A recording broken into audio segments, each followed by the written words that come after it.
Ladies and gentlemen, welcome back to the Landy Lodge, episode 238, talking all about that surprise Nintendo Direct that dropped on us today.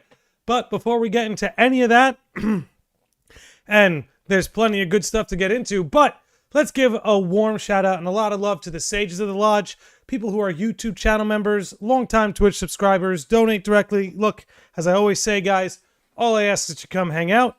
Everything after that is a bonus. Speaking of bonus, so, unless you were maybe following the sort of, for lack of a better term, some of the leaks and stuff more closely, you had no idea this was coming. You had no idea what was coming. So me personally, everything that got announced today was pretty much a surprise to me. Excuse me. Just ate before we went live, so give me a few, excuse my manners at the very beginning here. That said, pretty much everything that was announced today was a surprise to me. There were a couple of things I knew about, like the Dragon Quest 2D HD, which I definitely want to talk about. I did hear about something like that being in the works, but there were a lot of things today. Obviously, everyone heard about Metroid Prime 4, but there were a few things that, I never would have seen coming. But anyway, I guess before we get into it, overall, I think the bigger point, the bigger story than anything dropped in this Direct is, to me, how obvious it is that Nintendo has won the console war. When you really think about it, both Microsoft and Sony are looking at fractionated fan bases. And what I mean by that is a fraction of the people who owned a PS4 went and got a PS5. So they launched a new generation, but their player base shrank, which is usually pretty typical in your first few years. But the PlayStation 5 is not the newest kid on the block at the end of the day. It's been out for a good number of years now, and it doesn't look like they can do anything to recover the player base they have with the PlayStation 4. Just for the casual gamer, there's just not a good enough reason to jump up in hardware just yet. Now, with that said, Nintendo, I think, saw this kind of stuff coming a mile away, and I think what this Direct shows us is that nothing quote-unquote next gen is coming anytime soon, but there's still so much to be excited about, and so much of what we're excited about is exclusive to Nintendo's platform. All I'm going to say is, when I look at the way PlayStation's trending and I look at the way Microsoft is trending, I'm looking at Nintendo's pretty close to checkmate.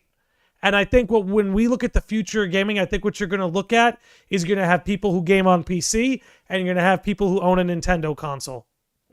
And that'll, for the most part, be it. Maybe Microsoft comes up with a way to make a really cheap gaming PC that you can just hook up to your smart TV. I don't know what the future of that looks like. But overall, I think it looks very clear to me that Nintendo has won the console war. At least for now. Things can change in a few generations. You never know. And it just seems to me like they're going to dominate this console market while the PC market continues to expand for people who want something more advanced. Now, with that said, enough of my yapping. We'll certainly talk about that a little bit here, a little bit there. But for now, I want to move into some of the actual announcements. What's up, Zeb? What's up, Vitrin? Rock, Spaceship, Umbra, Falcone. I see we got a lot of homies in here. All right, let's roll with this. If you guys would please just let me know how the volumes are. Just my voice compared to what's playing. Just want to make sure you guys can hear everything and that it's loud enough. So let's move into this first announcement. This Mario and Luigi brothership. This is, again, a prime example of something. And I'll just mute it for a second here. I was a big fan of the Mario and Luigi Superstar Saga games, back in the day. And this is very clearly, let me fix that quality. This is very clearly an expansion of that, an extension of that. And I think it's a prime example. We're going to talk about it a lot today, with Nintendo especially. But I'm not saying graphics aren't important, but do you know what's more important than graphics? Is art style. And that's what Nintendo has understood all along. Because this game right here, right? Graphically, it's nothing impressive. But artistically, it's beautiful to look at. And to me, that goes so much further than anything that's for the most part, hyper-realistic without any other stylistic aesthetic to show for it. But let's keep this going. It's pretty low, maybe a little up. Voice is fine. All right, there we go.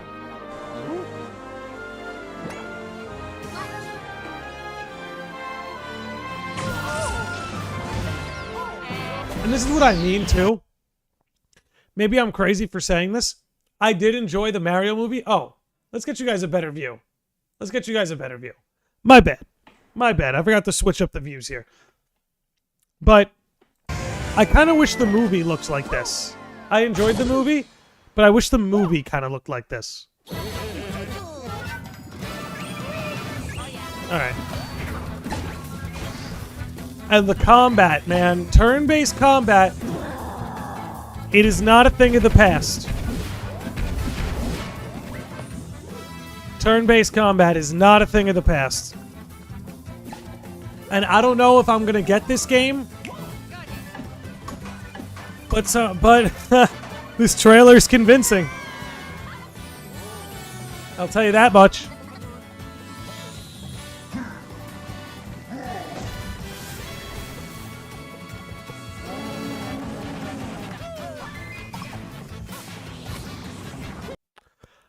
Beachman says, I think the movie was fine, but this style would have been much more fun to watch.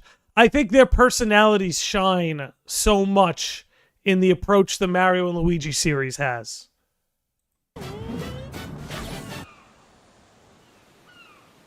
So sick. So sick. Honestly, all about it. If you can play with a buddy online, I'm much more inclined to get it. Hello, everyone. I'm Shinya Takahashi, and I'll be your guide for today's Nintendo Direct. Then let's move on to this. Or on the go. So, the thrill of the Nintendo World Championships. This is another one where I'm not sure if I'm going to get it, but I'm just happy that it exists. Like, the NES was my first console. That's the first console I remember playing anyway. And the fact that something like this even exists honestly makes me happy. I'd be much more interested in a Super Nintendo version of this. But again, I'm just happy it exists. You can also try more difficult legend challenges. So, nothing too much more I want to get into on that one. So I know a lot of people have been talking about this Fairy Tail game that dropped. Now, I don't want to see too much of it because my wife and I actually just started watching Fairy Tail. Just on a whim, just wanted something that we could kind of put on in the background, like while we're having dinner, or while we're doing some chores, or when we're trying to go to bed. And, you know, I'm only about 60, 70 episodes in. I'm finding I'm quite liking it. But I don't want to see anything from this trailer just in case it spoils something. However, this next game, I'm actually really excited about. Fantasian. So, for those who may not know, Fantasian was this mobile game made by the father of Final Fantasy, Hironobu Sakaguchi. Did I get that right? Okay, I did get that right. I always get a lot of those guys mixed up, but I'm glad I got it right this time. Anyway, it always appealed to me, but I just didn't want to play on a phone. Obviously, Nobuo Uematsu is the composer. But now that this can be played on Switch, I'm much more inclined to give this a shot. Leo must confront an evil entity threatening all mankind.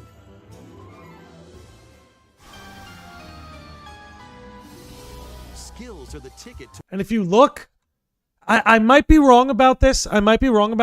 But the backgrounds, I believe, are all hand-drawn and scanned in. If you look at the backgrounds, I believe, and if you look, they're a different resolution than the characters. But I think in a very, like, PS1 style way, all these backgrounds are actually, like, hand-drawn and scanned in. Don't quote me on that, but I think that's, what's going on here? To winning battles. Adjust a skill's trajectory to target multiple enemies at once. You can also send enemies you've encountered to a separate dimension and fight them. Yeah, I later. will say the level design looks pretty cool. Nothing too crazy The more you can wipe or out in innovative, one but it doesn't shot. need to be. Let them go! Now, let us save the world together. And yeah, it's got a very Final Fantasy feel to it. That's for sure. If somebody told you Square Enix made this game, you'd believe them. Dimension launches on Nintendo Switch this holiday. Another sport is coming to Spoko Square. So I heard about this Nintendo Switch sports. They're adding basketball, which I always forget that this exists. Free update to the Nintendo Switch You know? sports game. I'm a big fan of the Wii Sports Dribble, back in the day. But I just have no desire to really play these anymore. So we're going to skip right on over that. Let me see. Let me see. Here we go. This hits me right in the nostalgia. This hit me right in the nostalgia. I might get this just for the soundtrack alone. One of the greatest gaming soundtracks of all time. That is a hill I will die on, ladies and gentlemen. Donkey Kong Country, one of the greatest soundtracks in the history of gaming. Tiki Tak Tribe has hypnotized the local wildlife and stolen Donkey Kong's precious banana hoard. Now, I'm pretty sure this was on the Wii. Obstacles in the way? If I remember, I think this was originally on the Wii, and it's pretty much just being ported over.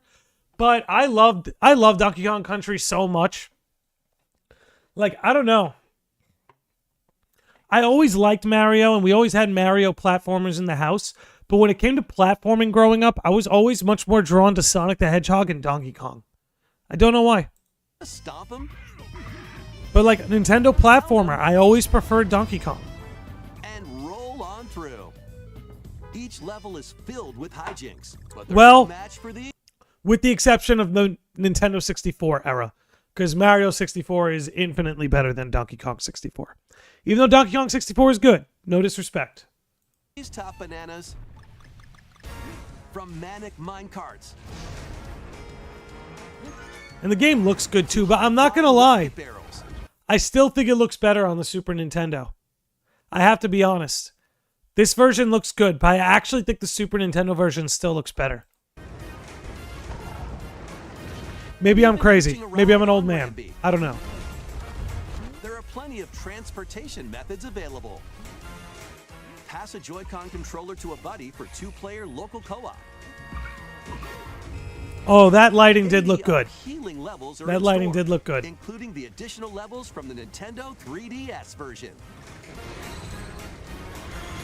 Maybe it's the 3DS, Donkey not the Kong Wii. Country Returns HD swings onto the Nintendo Switch system January 16th.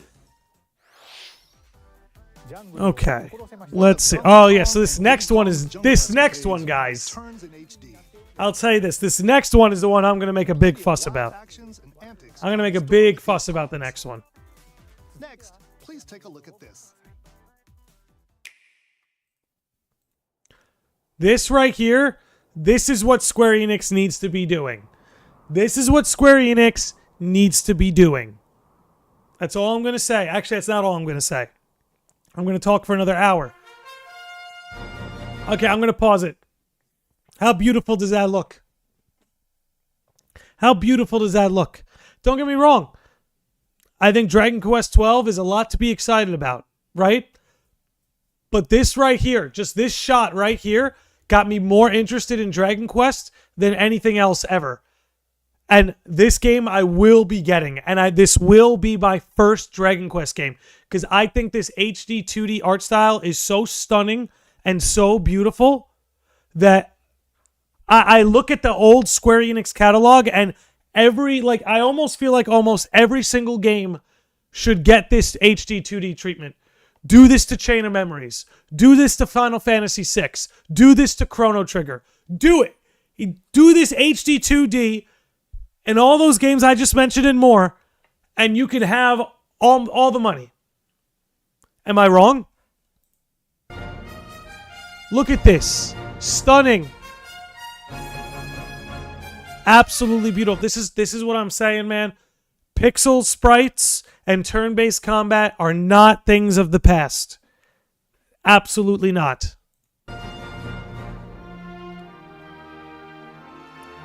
This should be done to the first 6 Final Fantasy games. This should be done to Chain of Memories. Do it to Chrono Trigger. Journey with allies. How beautiful does that look? Look at that. The landscape, the lighting, the sprites. It looks absolutely gorgeous. I want more of this. I feel like with all their flagship titles, right?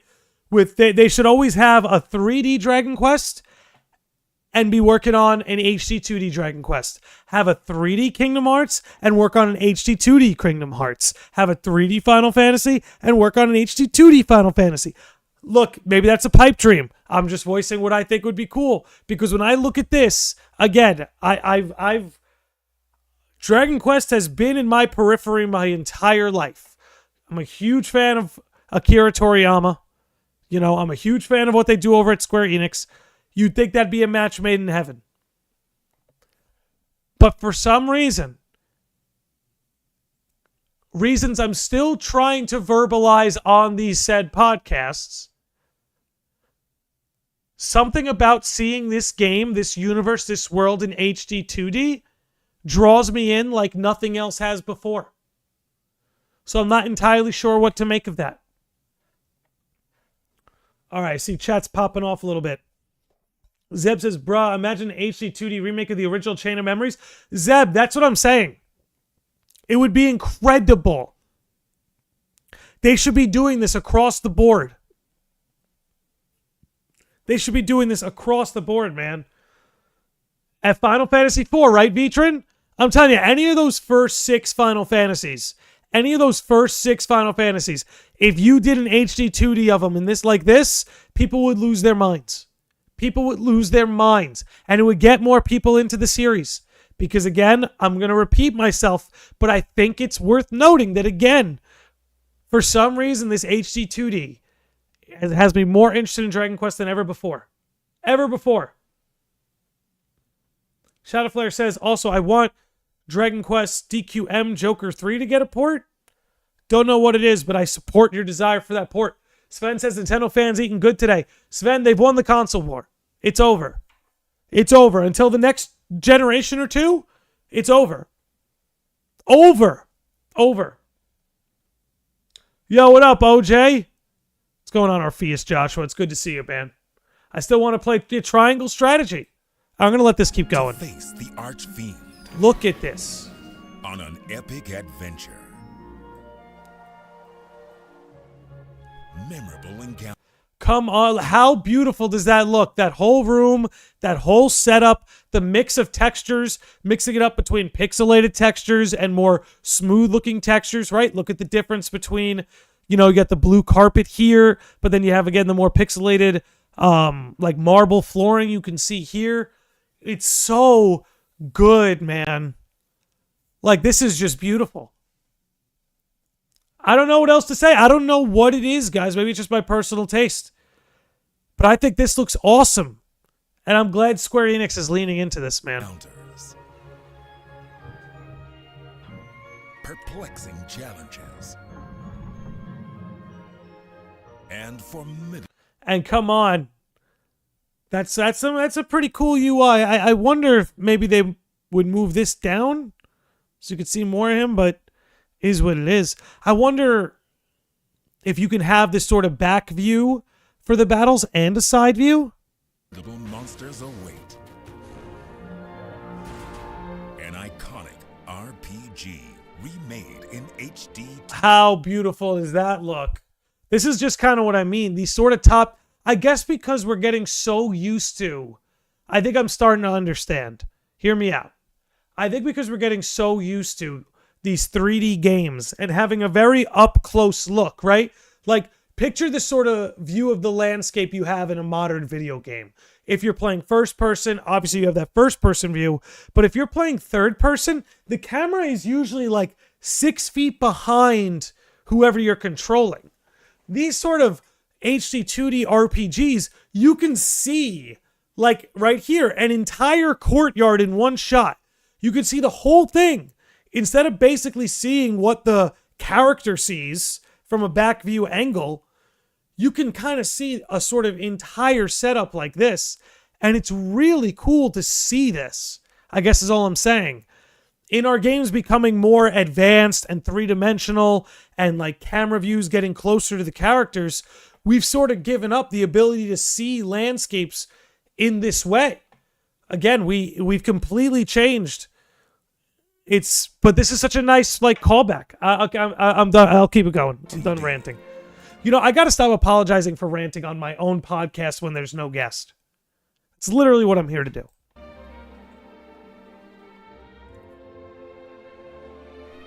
But geez, I'm sorry. I almost want to go back and like look at this stuff. I don't know, man. I could look at that for hours.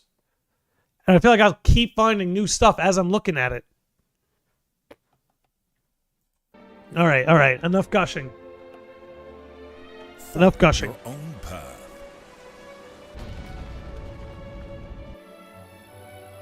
Dude. The legacy begins. And that's what I mean. The lighting, the landscapes, the cinematography that they're able to implement. You know, man. And this artwork is so good. That's why I put it in the thumbnail. 3 HD 2D Remake. Coming to Nintendo Switch, November 14th. Day one buy. Day one buy.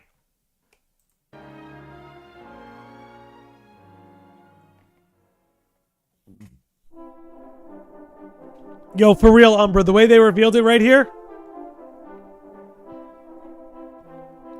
it's very odd. Maybe one of you can explain to me why they're gonna release the third one first. But I might be in. I might be in for all three. Because,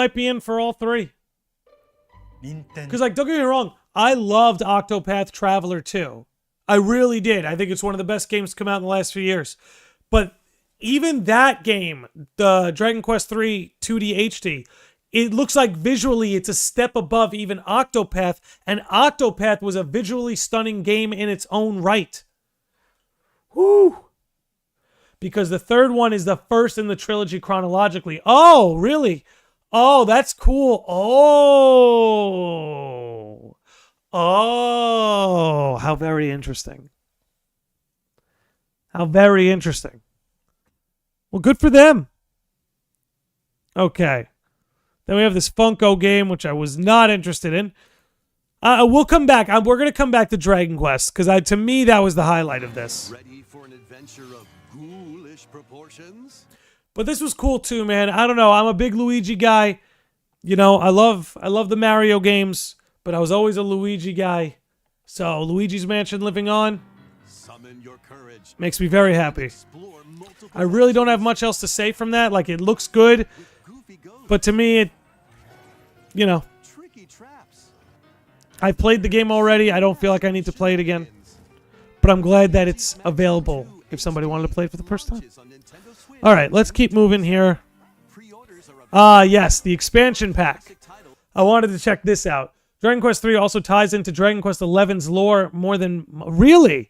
I've thought about playing Dragon Quest XI. I like the character designs. And, you know, now that we lost Toriyama, I feel more inclined to try the series, because I did love that man and his work. You know, I grew up... Like, honestly, around the time I got into RPGs, I also got into anime. And it was all... When I was a kid, man, it was all Dragon Ball. It was all Dragon Ball Z. So, you know, like, what have I got to lose if I give Dragon Quest a shot? We might need to take a break so I can refill my water, but I'm good for now. Let's let this roll. This is cool. This was cool. Play Link's classic 16-bit adventure and team up online to explore randomized... Yes, that I'm about. So I've played A Link to the Past a number of times. Oh, what is up, Folsey? And yes, salute to the GOAT Toriyama. I played Link to the Past enough times, but Four Swords looks good. Can you do it online with friends? Zelda, A Link to the Past 4 Swords. Or just couch co-op? Can you play Four Swords on? Anybody know the answer to that? Can you play this online with your friends, or is it just couch co-op? Gotta know. Gotta know. A Link to the Past 4 Swords. Experience the remake of Samus's first adventure in Metroid Zero Mission. Plus, coming to the new Nintendo 64, Nintendo Switch Online Mature 17 Plus collection of games. Yo, the fact that Turok is here, come on. Come on, this takes me back. I remember my brother renting this from Blockbuster, dude. And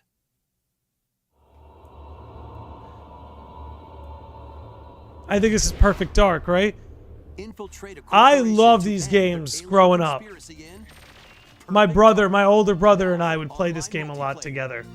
I have no interest in the new All one 4 whatsoever. games will be available for But I might Nintendo hop Switch into that Online for Plus old time's expansion sake. pack members later today. Okay, This one's let's talk about this. Let's talk about it. Yes, I believe it's online. Good, good. Let's talk about this. This was perhaps, this announcement is bigger than the Direct itself. This next announcement is actually bigger than the event itself. And it's how do I put it? It's a rabbit hole going back further than before the Switch has even been released. Now, I'm particularly excited about this, but I know there are people out there who have lost their minds today over this. gonna take you for a ride. 7 arcade games featuring Can Marvel you and believe it? Capcom characters are fighting their way onto Nintendo Switch as one collection. Clash in X-Men vs. Street Fighter. Duke it out in Marvel vs. Capcom 2. There it is. Marvel versus Capcom 2. Marvel versus Capcom 2 is back, ladies and gentlemen. There's been a movement online, free MVC2. People begging for this to have some kind of modern port. And the fact they just so casually dropped it like this. Clash in X-Men vs. Street Fighter. Duke it out in Marvel vs. Capcom 2. New Age of Heroes. Like, just to say that, like, oh yeah, it's part of the collection. Like, you know what you're doing here. You know how badly people have been asking for this. I'm excited to be able to play this again. I loved playing this game in arcades growing up. I absolutely loved playing this game, you know, against some of my friends. You know, shout out to Andy Brew at KH20. Him and I played Marvel vs. Capcom 2 in this arcade in Texas. However, the Marvel vs. Capcom 2 in the arcade, the special move button on one of the sides was busted. So Andy and I had to switch sides every time. But whoever could use the special move was able to win. We pretty much won every single time. So that goes to show just how difficult it was to play this game, even on an even level. But now here it is. It's free. People can play it again. Kingpin in the beat 'em up side scroller, The Punisher. Also, including this Punisher game is so next level. So next level. Hit up training mode to polish your fighting skills and combos. I've been wanting this to be remake. I remember when I was little, me and my brother used to play for hours. It's one of, look, Marvel vs. Capcom 2 is one of those legendary fighting games. I feel like it's always the second installment that's legendary, right? And a lot of these fighting games, they've had legendary entries in their series, but like, look, Soul Calibur 2, legendary. Marvel vs. Capcom 2, legendary. Street Fighter 2, legendary. Those are the only ones I could really speak for. Super Smash Bros. Melee, the second one, legendary. I'm sure there's more examples, but there's something about the second installment in a fighting game series where it's like they always craft the first game, and then right after they make this good, balanced, successful first game, they right away just like, okay, how do we improve this already incredible formula? So, I don't know. Maybe Injustice 2? I don't know. I never played Injustice 2, but I know a lot of people loved it. Or play co-op in The Punisher. But this is so cool, man. You can also cross over to the museum to view artwork or listen to music. I like me a good museum mode. I like me a good museum mode. Zebulon says it's because the first game sets the ground and expectations for the second game. It's true, exactly. Like the first game gets created, they build a foundation from which they can grow it upon. But it's just interesting to me how it's hard to repeat that cycle moving forward, you know? You can't help but wait for the game to turn after the first time. That too, there's always a lot of hype surrounding it.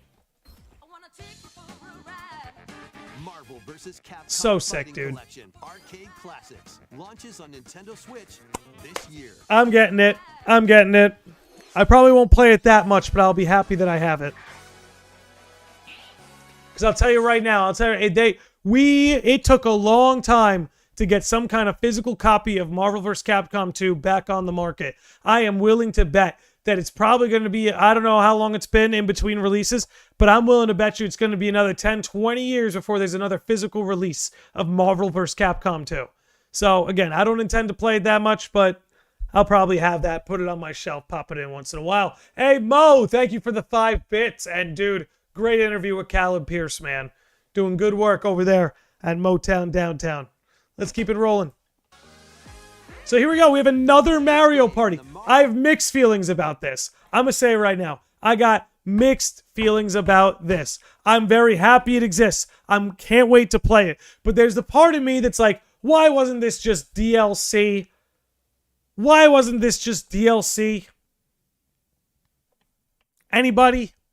Why don't you just take everything that's in this game and make a DLC for the Mario Party you already came out with? You're going to have 3 different Mario Parties on the Switch. And not even like a 1, a 2, and a 3. You have Super Mario Party, which is supposed to be this reboot. Then you have like Super Mario Party All-Stars or something. I think that's what it's called. Which is like a collection of sorts. And then you just make like this deluxe version. I don't know. Because this is fundamentally different from Superstars. I get that, but why couldn't it have just been a mode? Series takes place on an You feel me? island resort. Get ready to jump into the biggest selection of Mario Party minigames. Okay, we got some cool characters. Gang is all here. Monty Mole. Gotta have my man Monty.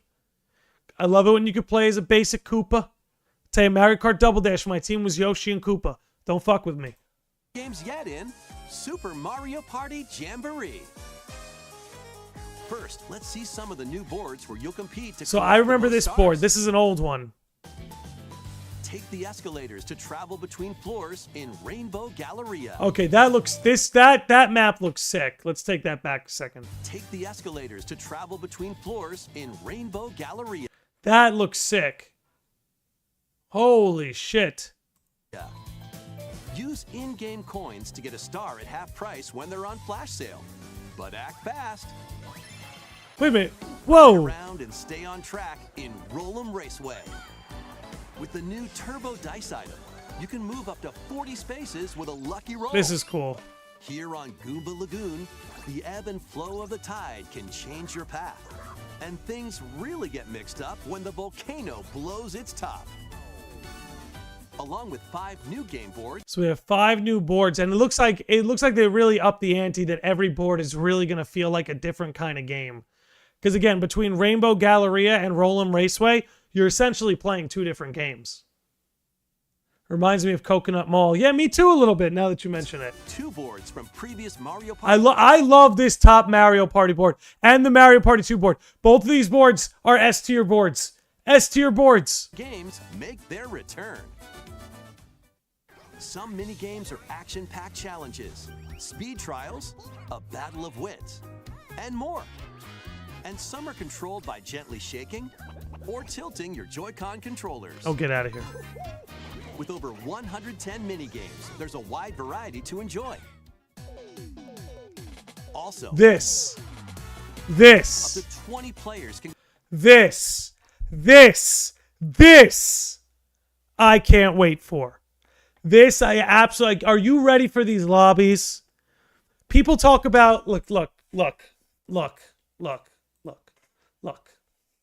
People talk about Call of Duty lobbies, right? You would have never survived in the asylum they raised me in, all right?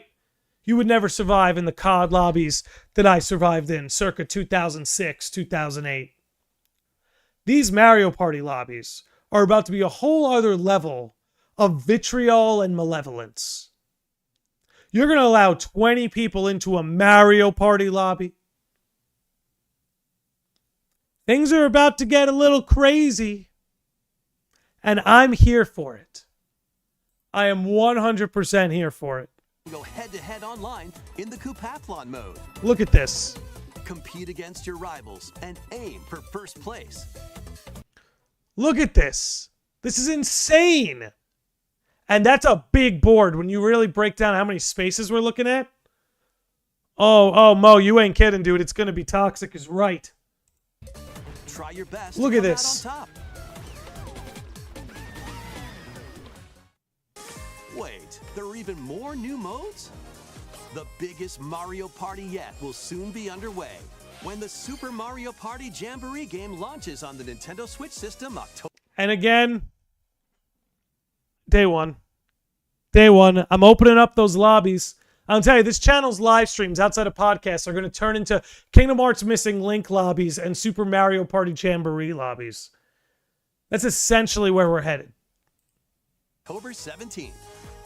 Imagine getting last right 20th. That was The 20-player thing is why it won't even work. Servers can barely hold 10 carters at a time. How is it going to... Oh, man, the Nintendo servers, the potato servers. The potato servers. You're right. the latest installment in the Mario Party series, Super Mario Party Jamboree. The potato servers, With new Folsey. boards, mini games, How could we be so 20-player online naive? gameplay, and more. Get ready for the biggest Mario Party in series history. I'm about it. And now, I'm about please it. take a look at this.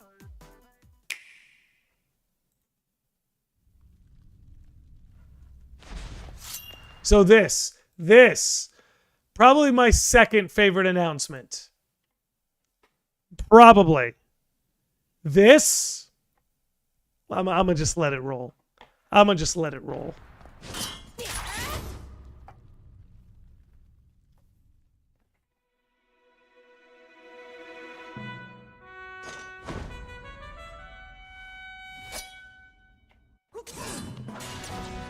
Love it. By the way, if any Zelda fans out there, if you have not played the Link's Awakening remake on the Nintendo Switch, you need to. It's amazing. Same art style as this. Amazing.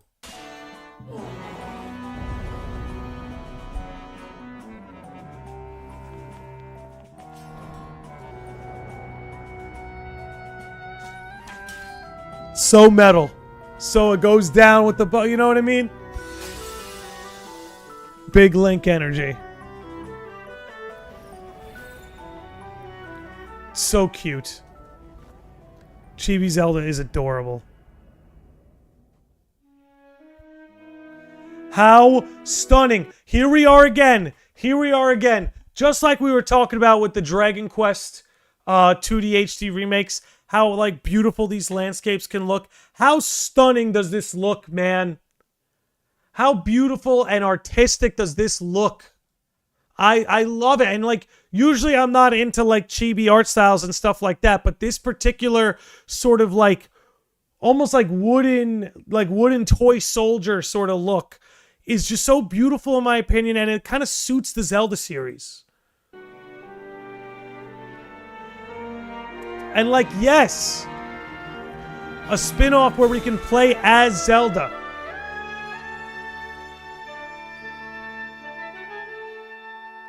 That's what and honestly, like, look, I've been around, oh boy, I almost knocked something over. I've been a Zelda fan my whole life. We've been asking for this. You know, the Zelda series is no stranger to spin-off games, spin-off titles, things like that. Zelda fans have been asking for like a Zelda-focused game. Now, we've had games like Cadence of Hyrule and Spirit Tracks that involve some Zelda gameplay, you know what I mean? But Zelda fans have been asking for a Zelda-focused game, right? And again, like, anyone trying to make a big stink of this, I feel like is being disingenuous, because obviously the future of the 3D Zeldas and the mainline Zelda games, you're always going to play as Link. I love the idea of playing as Zelda or even any other character in some spin-off games. It's part of what makes Hyrule Warriors such an enjoyable series to play, is you finally have the opportunity to play as other characters besides Link. And that's the thing, the Zelda series is full of such colorful characters that all have their own interesting sets of powers and interesting sets of abilities.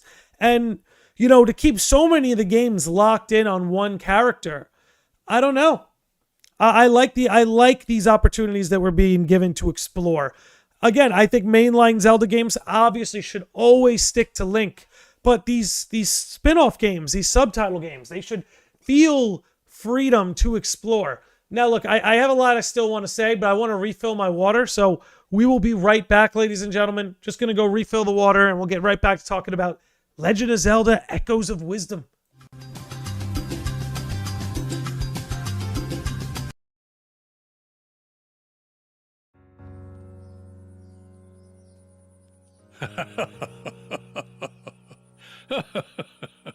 I'm a fool.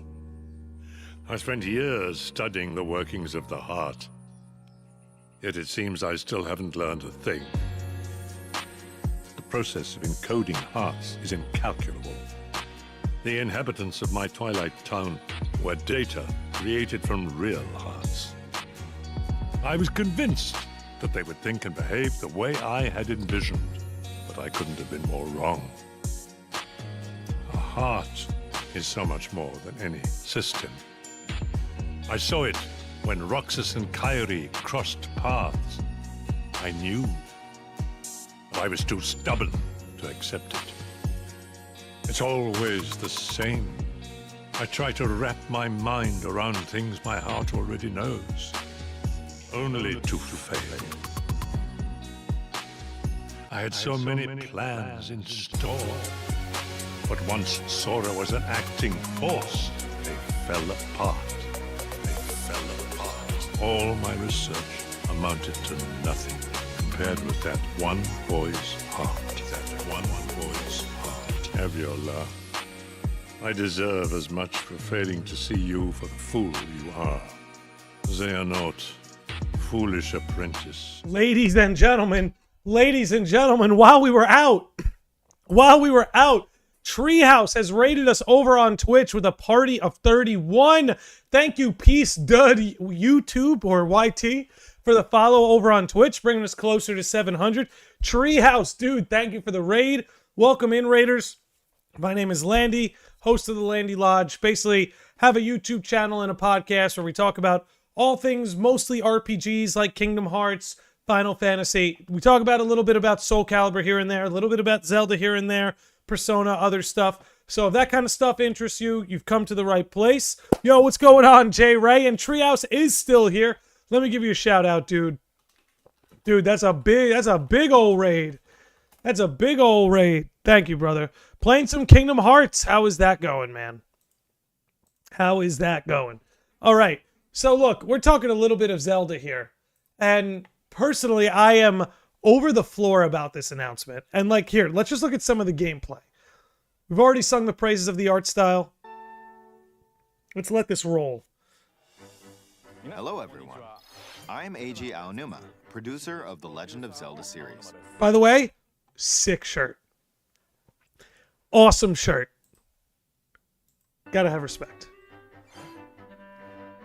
What you just saw was the latest installment, The Legend of Zelda: Echoes of Wisdom.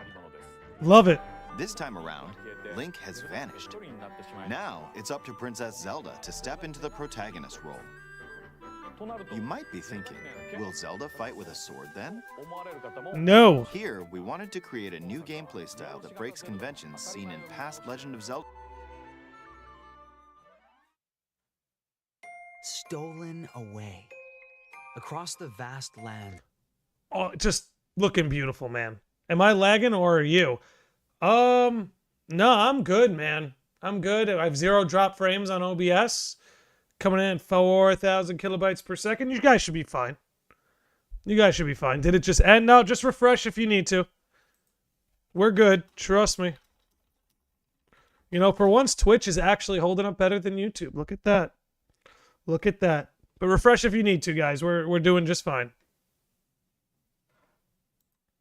Of Hyrule, strange rifts have appeared and have taken many people, including Link.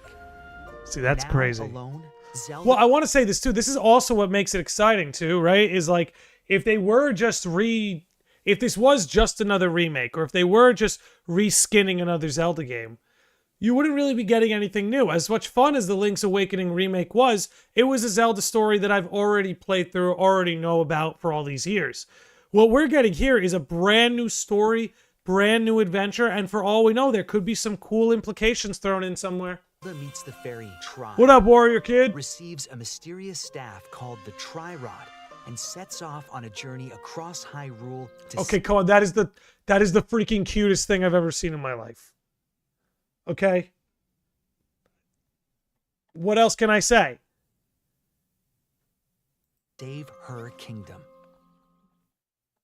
By waving the Tri-Rod at a table she found, Zelda learned how to create an imitation of it called an echo. The puzzles they're going to be able to create, guys. That's the first thing I think about when I think of this ability with the Tri-Rod. I'm just like, the puzzles they're going to be able to create, having given the player this ability, are going to be insane. Once you learn an echo of something, you can recreate it whenever you'd like. Even if there's a wall blocking your path, you can create echoes of tables to get a leg up. Just like that. And that's what's going to be so cool, is like, nobody's ever going to play this game twice. No, not even, that's not what I mean. Let me say that again. No one's going to play this game the same twice. Or no two people are going to play this game the same way. You're going to see people using different items, their preferred methods, kind of in the way that Tears of the Kingdom leaned into, giving you these abilities, and every puzzle having multiple solutions. It's up to you to creatively figure it out.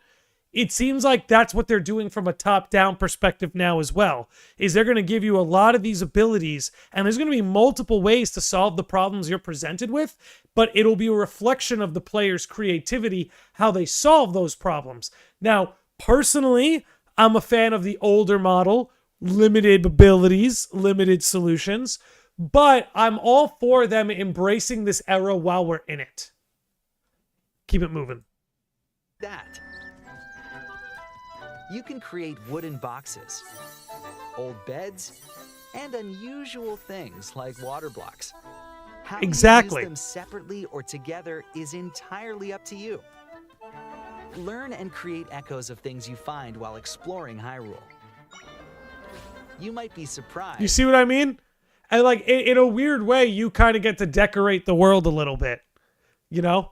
Maybe when you're in the desert, yeah, you're going to drop a bunch of trees, green the place up a little bit. You know what I mean? At what you discover.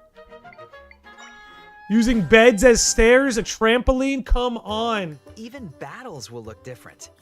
You could pick up and throw a rock echo, for example. That's not all, though. You can also create echoes of monsters.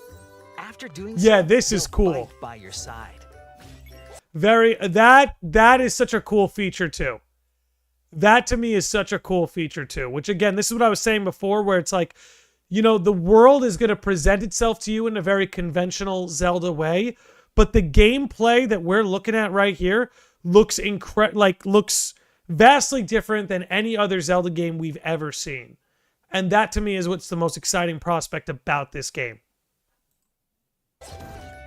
Monsters have different abilities, so choose the one you want to create based on the situation. Wisdom is key, after all. You know, you were already being very subtle about it. You didn't have to be so on the nose.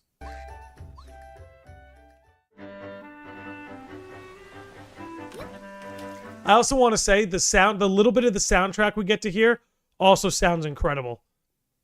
Treehouse says, thank you for the shout out, homie. Gonna get to sleep soon, but have a lovely stream. Thank you, Treehouse, dude, and thank you for the raid, brother. Appreciate you bringing all the homies in here. Tears of the Kingdom was full of possibilities for puzzle making, and it was great, so I'm happy it's in this game. Yeah, look, I'm a fan of the older model, limited abilities, limited solutions. But again, like I said, I'm all for embracing this era of Zelda while we're in it. The Switch era of Zelda very much is about the expansion of your abilities, the expansion of your solutions. I'm curious how it's going to play in a top-down setting. Nah, David, don't worry about lurking, man. Lurk. David, do not apologize for being quiet. Do not apologize for being quiet. I appreciate the people who don't chat just as much as the people who do chat. everyone here is appreciated. Don't ever apologize for however you need to view the podcast on a given day. We appreciate you, David. Make no mistake. In a Hyrule without Link, the fate of the kingdom is now in Zelda's hands. How was that? I hope you enjoyed this demonstration of the Echo ability, which channels Princess Zelda's wisdom. Of course. There are a lot of echoes in this game. To be honest, I haven't counted them all yet. How you solve puzzles and battle enemies will change depending on the echoes used. In short, we've created a game where each player's experience will be different. The Legend of Zelda: Echoes of... And how that artwork looks good. And they even said it right at the end. They've designed it in a way that every player's experience will be different. And I think that's cool because, again, that very much speaks to the era of Zelda that we're in. So, again, I hope the future of Zelda can find a way to better combine the old and the new. But as I said many times already, I'm all for embracing the era while we're in the era. And this game looks like so much fun. Wisdom launches September 26th. A Nintendo Switch Lite system inspired by the Legend of Zelda And that's series cool too. will also be available at I just launch. wish it wasn't a Switch We Lite. hope you're looking forward to playing as Zelda in this new adventure. Of course, Now, dude. I'd like to return this moment I'd stolen away back to Mr. Takahashi. Okay. Very clever. Let's see what we have left. We're not talking just dance. We're not talking about Lego. Stray looked cool. We can let Stray run for a little bit. This is one of those games where I'm like, I feel like one day I'm just gonna fall into it. I think my younger brother played it and he swears by it. David said, years ago, I told a friend that I'd love a game where Zelda would be the main character. He merely joked about how quickly she'd be taken out. Wonderful to see it's finally here. Yeah, you know, I think anybody who feels like Zelda would be easily taken out hasn't played a Zelda game. Okay, Ocarina of Time, where she's Sheik. Come on, she doesn't mess around. Twilight Princess, where she makes makes huge sacrifices and rides with you on horseback, shooting the light arrows on horseback. You can't defeat Ganondorf without her. Come on, man. But yeah, I mean, this game looks pretty good. Like I said, I feel like I may end up just falling into this one day, somehow, some way. But it does look pretty good, I gotta say. It's a short but amazing game. You know, if I find it for the right price, right? If I find it for the right price. Big Lord of the Rings guy, but not really for Tales of the Shire. That game, I have no interest in. Let's keep this moving. I guess we could look at Romancing Saga. I don't really have an interest in this, but it's one of those things that I'm glad exists. Uh-oh. No! No! Did I really freeze?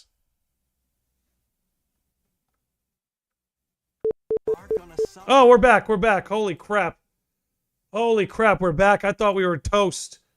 Is the stream still going or is the stream cooked? I don't know what's going on, but I think we're alive some way, somehow. And we ended up on this. Can you all hear me out there? I think we're okay. I think somehow we survived that apocalypse. We're back. Okay. I don't know what happened there, guys. I don't know what happened there, but I'm happy the stream seems to have survived. I'm thankful. Look, we're at the point now. I'll say this. You only rose for a moment, under 30 seconds. It's still working. We're still going. My computer just like spazzed for a minute there. I don't know what went down, but we're okay. I'll fix it in post. All right. So, by the way, guys, we've reached a point that if for whatever reason the stream goes out, we're going to end it there. I've covered pretty much everything, minus Metroid. But let's get to Saga before this whole thing, before the stream blows up. So this looks pretty good. It's not for me. I don't think I'll ever get into it. But I know people have been asking for this. In combat, use returning Saga features like glimmers to learn skills, and formations to enhance abilities. Turn-based battles have also evolved. Does look good.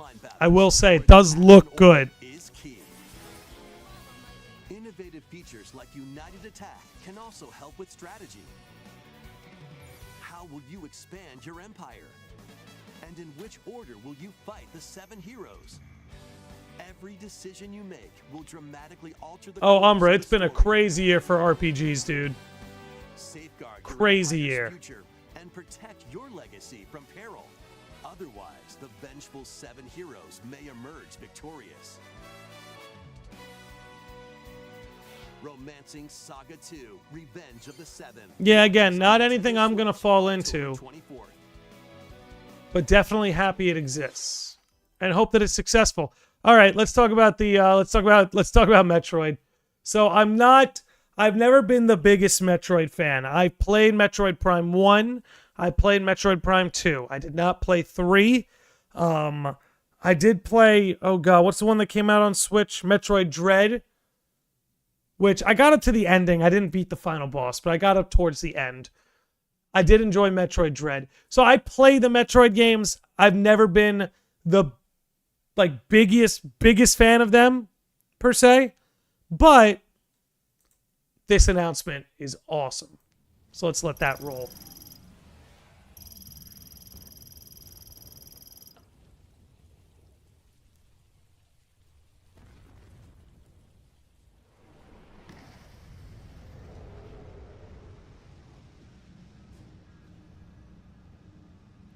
Talk about an entrance, too.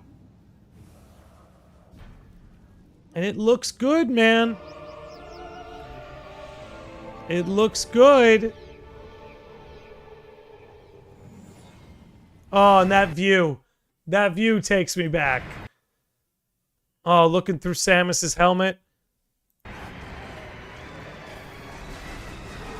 I'll probably get this game. I probably won't understand the plot very well. But I'll take it in for what it's worth.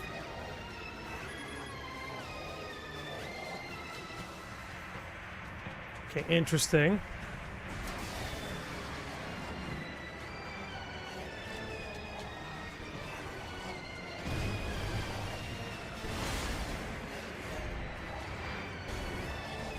Insane. Insane. The music, too.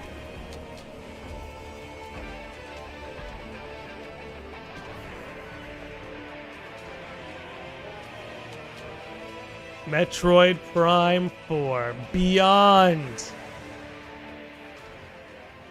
Now, I know it says Nintendo Switch, but I've got a feeling that's going to be a Switch 2 launch title. Just a hunch.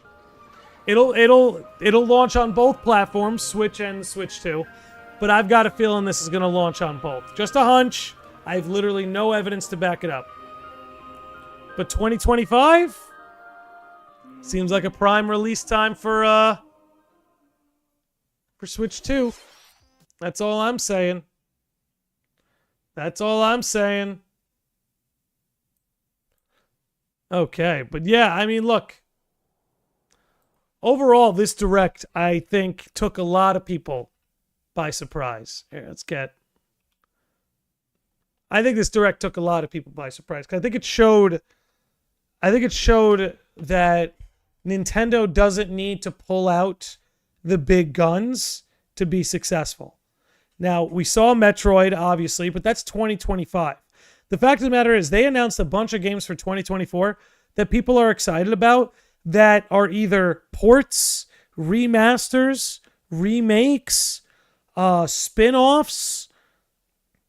And I don't use any of those terms to belittle what those titles are. There's a place for spin-offs. There's a place for remakes and ports.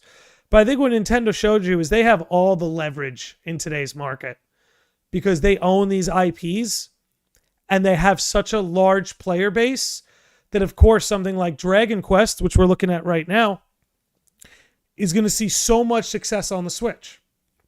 I really believe that. Will's Word says, makes you want remasters of Echoes and Corruption. Veitron says, it was so good, even if I didn't care for some games, it had so much variety that it isn't boring to watch, and I'm excited for fans who love it. Yeah, and I definitely feel a little bit of that too, right? Where certain things are announced that I'm not very interested in, but I know that certain people are going to go crazy about. Like, for instance, let me see. I mean, Marvel vs. Capcom 2 is an example. Like, I'm happy that's happening. I'm excited it's coming out. But there are some people who are legit are losing their minds tonight over the fact that exists. Or like this Nintendo World, like the World Championships. Again, really not for me, but I think it's a really cool thing that it exists. But this, stuff like this, Dragon Quest, this 2D HD, man. And that's something else I think Nintendo showed at this Direct too, is that how do I put it? The limitations on their technology aren't going to stop them. The limitations on their technology compared to other consoles or their competitor isn't going to stop them from doing things that maybe not uniquely can happen on their platform, but will be compatible with their platform, right? Because a lot of these games, like this Dragon Quest, isn't going to release exclusive to the Switch, but you better believe that games like this are happening because of the Switch. If you remove the Nintendo Switch from the marketplace and all you have are PC, Sony, Microsoft, and smartphones, then you're not going to see many games and projects like this exist, simply because there isn't a platform where stuff like this can really thrive. But I think that's been Nintendo's unique effect on the video game industry since the Switch launched, is it's found a way to make the old new again, right? They have their own version of cutting edge stuff, again, whether we're looking at the Legend of Zelda series or the Fire Emblem series, you know, some of these, or Bayonetta, you know, some of these IPs they own that are kind of pushing the margins in their own way, again, with the limited technology. But what they've again shown is that something like the Final Fantasy Pixel remasters can come to the Switch and sell out like that. Or something like these Dragon Quest 2D HD remakes can come to the Switch, and boom, suddenly people want to try the Dragon Quest series. Or you remaster Live Alive, or you remaster what's the other one? Or you have like the Octopath series too. It's something very unique is happening here. And I think it's a trend you're going to see continue. Because we all know that the whole AAA spending $200-300 million to make a game, it's unsustainable. I think a studio can get away with it once in a while. But I think it's unsustainable for that to be just what every studio is doing.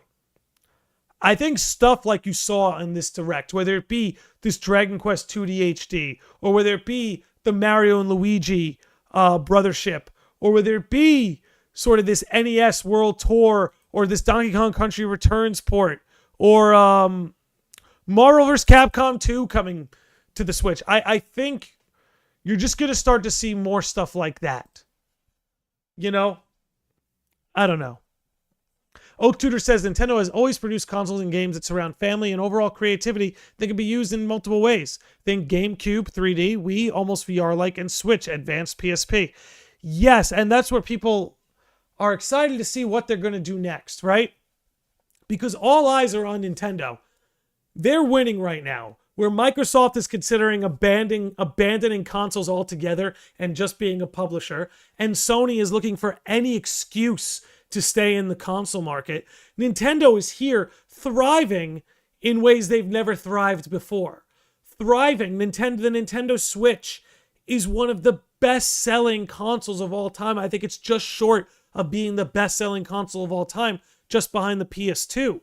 So Nintendo is thriving in ways they've never thrived before, selling software in droves like they've never sold before. I mean, the numbers that things like Animal Crossing and Mario Kart and Pokemon, regardless of what you may think the quality of some of that is, the numbers, the sales numbers they're putting up for those games are insane. We're talking 30 plus million. That's insane, right? It's considered incredible when a game sells 10 million. For a lot of studios, they'll go insane over 5 million. But again, you have title after title, franchise after franchise on the Nintendo Switch racking up 20 million in sales, 30 million in sales. And again, that's because they have such a large player base. For a multitude of reasons, right? For a multitude of reasons. Vitrin says Nintendo has been going crazy and I love it. David says it's like the movie industry. Things will be smaller in scale, but still exciting. Yeah, I think things just got a little bit inflated there for a bit. And I think you saw it in more industries more often than video games. But the cracks are starting to show in the gaming industry. The cracks are starting to show.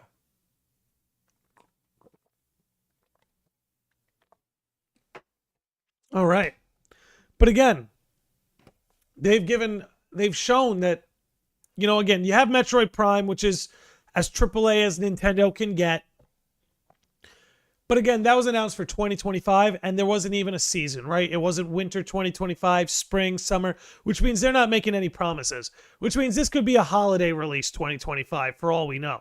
The fact of the matter is, the majority of this Direct was made up of things that we're going to see relatively soon and that have people excited for different reasons. Again, like this Fantasian, a game that people like myself wanted to play, but I didn't want it to be glued to a smartphone, you know what I'm saying? And now we're being given the chance to play it on something a little bit more immersive, for lack of a better term. Let's see, I know we have this Looney Tunes game a lot of people were talking about, but I don't know, man. Just give me Mario Baseball back. That's kind of where I'm at. The Donkey Kong Countries was cool too. And though I was excited about it at first, I looked at it and I'm just like, you know, I think I'd rather just play the Super Nintendo version. It looks better. This one I keep coming back to, man. I keep coming back to the Dragon Quest HD 2D. I just think it looks so stunning. My list is so big with games I want on Switch, I can't keep up, says Vitron. And I think overall that's the point. Overall, that's the point. You know? Is that there's so many games that are accessible on the Switch. It's like, where do you begin? All eyes are on Nintendo right now. Shadow Flare says Nintendo is in the first-party IP business. Sony is in the console business. Sony has to make new consoles every couple of years to keep its console business going. It's true. That's why Nintendo's been able to coast on the Nintendo Switch for what now, 7 years? And honestly, if they wanted to keep the Switch going another 2 or 3 years, they could do it. They could do it and they would still rack up a ton of sales. If they wanted to keep the Switch going for another 2 to 3 years. They really could do it. And for all we know, that could be what they're doing. Though it does seem like a next-gen console is relatively imminent. At least you would hope so, right? The Super Mario Party Jamboree is interesting. I really, really like that there's, how do you put it? I really, really like that 20-person lobby. You know, Folsey brought up a good point on Twitch earlier, but it's like, if they could just get their servers to work, that would be nice. Hold on. Let me get this out of here. I don't know what opened my dev tools. But yeah, so long as they can get those servers to work, man, I'm all for it. I'm all for it. Just, again, get those servers to work. And then we got, again, Zelda Echoes of Wisdom. This is so exciting, man. Because, again, this is the Zelda game I feel like the fan base has been asking for the whole time. And you know what? There is one thing, speaking of which, there is one thing I wanted to discuss. I'm not trying to be a party pooper. I promise you all. I'm going to wait for it to come up. Pro support, says Josh Z. For real. For real. Here, let's pull this back. Let's pull this back. Just a minute. Stolen away. Across the vast lands of Hyrule, strange rifts have appeared and have taken many people, including Link. Now alone, Zelda meets the fairy Tri, receives a mysterious staff called the Tri-Rod, and sets off on a journey across Hyrule to save her kingdom. By the way, I bet you these Link and Zelda will be in the next Smash. Tri-Rod at a table she found, Zelda learned of some blocking. How 1 second. In here, let me mute this. There's one thing I wanted to pull up. I've seen a lot of people bring this up.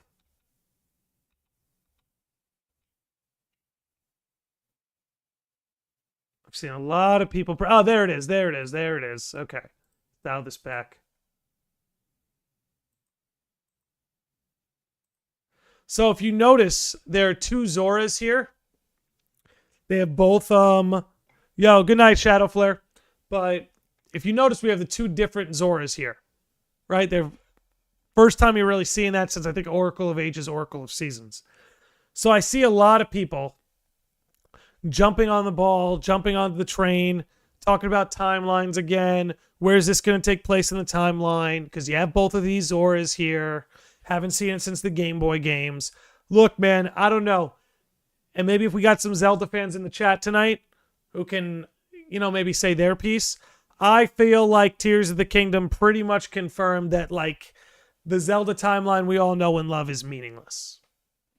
And I see a lot of people starting to look into this. It'd be cool if maybe the timeline started over again and only Skyward Sword, Breath of the Wild, and Tears of the Kingdom are canon in that timeline so far. I don't know. But with Tears of the Kingdom, it just seems like every Zelda game or era should just be taken in for what it is and not tried to be connected to some grand overarching plot. I don't know. But this is cool. It's cool to see two Zoras in one game. Not trying to be too much of a party pooper. Just again, I feel like they pretty much just abandoned the whole timeline with Tears of the Kingdom. But I could be wrong about that. All right. Okay. Now, with that said, let me check my notes here. Make sure I got to everything. Let me make sure I got to everything here. Okay, discuss that.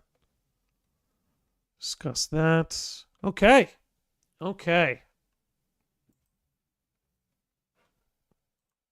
All right. Zelda with the power of space magic and IKEA. I love it. IKEA rep Zelda. I'm all for it. Shadowflare says, I suspect the next major Zelda game will be for both Switch 1 and 2. They did for Breath of the Wild on Wii U and Switch. Baby. Excuse me. I feel like it's possible Tears of the Kingdom is a last hurrah for that, but we'll see. We shall see. All right. And then I think on that note, we can wrap up today's episode. It was a good one. Again, I feel like Nintendo just keeps winning. They're showing everybody why in an industry where there's tons of layoffs, tons of buyouts, tons of studios closing, Nintendo seems to be thriving. And I think it's because they clearly observed that the demand for the demand for high-tech specs isn't reflected in the supply of it. And that really there's as much a desire out there for smaller scale games as there is bigger scale games. Again, I'm a big fan of games like FF7 Rebirth, Persona 3 and 5. I'm a fan of these games that take 100 hours to beat. I really am. They're some of my favorite games of all time. But just as much as I love those games, I also really love and enjoy games that can be finished in 15 hours. That's all. And I think Nintendo's figured that out. And they know there's an audience out there that isn't necessarily pining for the most realistic looking graphics or the most high-tech gameplay specs. Anyway, with that said, I'm going to wrap it up here. It's been another good one. I really enjoy talking more broadly. Usually we do a lot of analysis and deep dives or updates. It's kind of cool to really just kind of muse on new announcements made in the gaming industry. Sven says, art style is way more important than graphics, in my opinion. I think a lot of others. Yeah, I mean, look, that's a common sentiment here on this podcast among the chat and myself. So you're expressing that in the right place. But we're going to wrap this up here today. If you're hanging out on Twitch, I'm going to ask that you please stick around for the raid on Twitch. We are going to raid, let's see who's out here. Who's out here that we can raid? Let me give this a refresh. Let's raid BioRoxas. How about it? Let's raid BioRoxas. If he would only just appear, this new thing is so annoying. I swear. Let's raid BioRoxas, everybody. Thanks for hanging out again. Another good episode. Tomorrow we have a new announcement for the Lodge, something about our future. I think a lot of you guys will like. On Thursday, we have an FF14 podcast. I will announce who the guest is tomorrow. And then Sunday, we have the one about Aced. But with that said, we're raiding here on Twitch. Thanks for tuning in, everybody. We'll see you on the next one. A lot of love for all you in the chat and those of you who watch it back.